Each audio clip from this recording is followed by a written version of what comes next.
Hey, all I can say for this video is I hope this forecast is wrong. I hope and I pray that this forecast is wrong, because the temperatures that are on the way, the wind chills, they are going to be brutal. And they said that according to what I'm seeing, that this could mirror the 1994 event when we lost electricity. So it's been in the 60s and the 50s, and today will be the same. It'll be warm. And then some rain comes in on Tuesday, on New Year's Eve, and we're 53, 35. And then New Year's Day, noticeably colder. And it's going to be 39, 25 here. Then 45, 29 Thursday. All right. 38, 19 on Friday. Saturday, 37, 21. Now here is where the tricky situation takes place. Sunday, January 5th, they call for a real feel of 28 degrees, ice changing to rain, and then back to ice. So let's check the details on January 5th.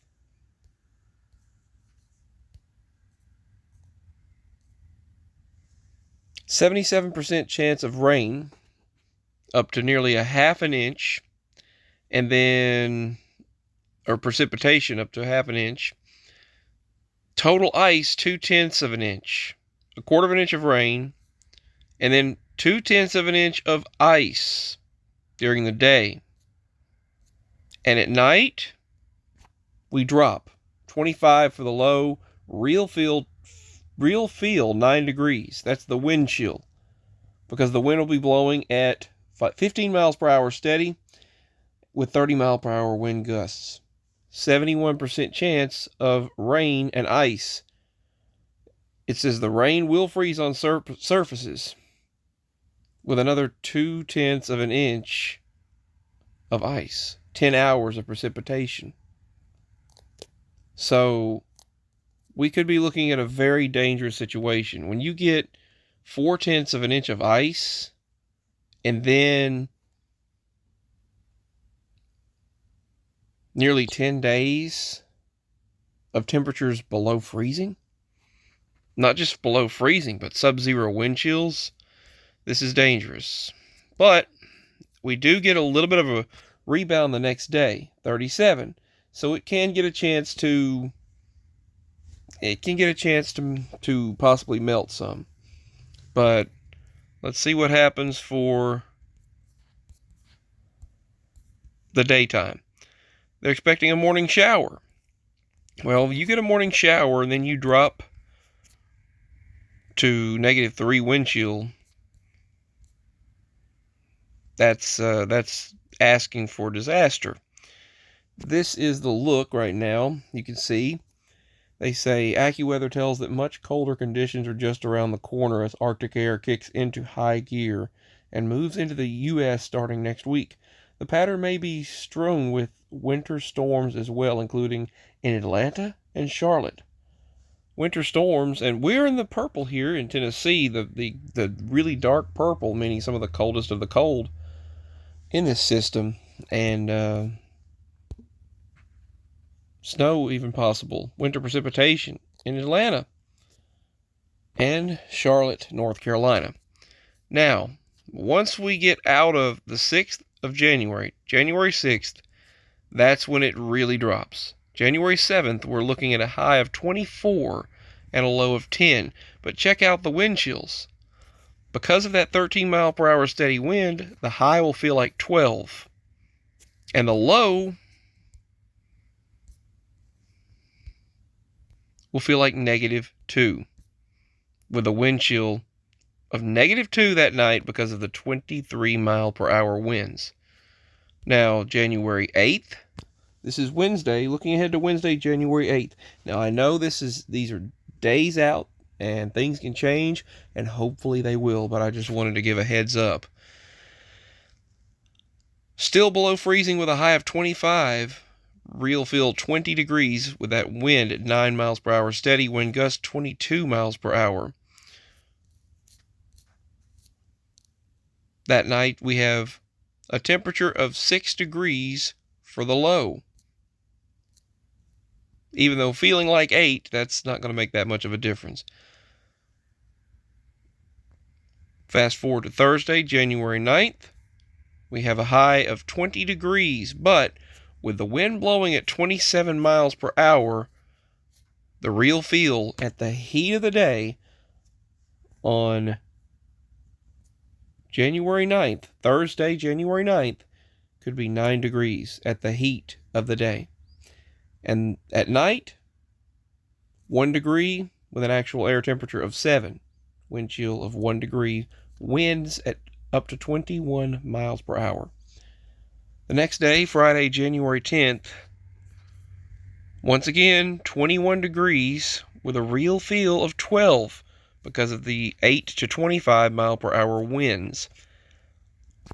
Then, very bitterly cold with a 3 degree temperature at night with a wind chill of -10 because of those 10 to 25 mile per hour wind gusts with a sustained steady wind of 10 miles per hour.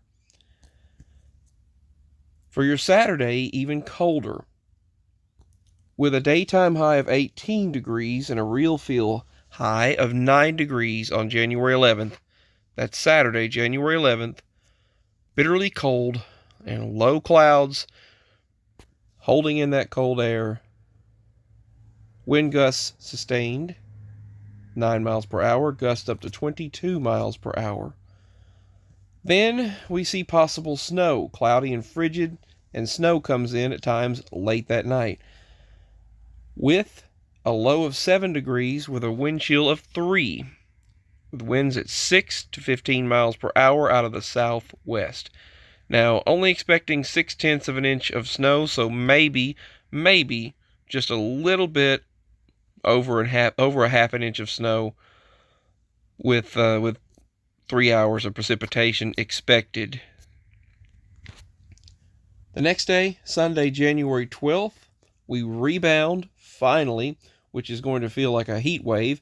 45 degrees and a low of 25. And you'll see that the winds are at 14 miles per hour gusts. During the day, the regular steady winds out of the south at 6 miles per hour, warming us up to 45 degrees. Let's check the extended forecast into January 13th with a high of 36 and 22. So January 14th, we're still 44 and 33 with some rain coming in late. Possibly a little bit of freezing because of the temperature being right on the borderline of freezing with 33 degrees plus 16 degree wind chills.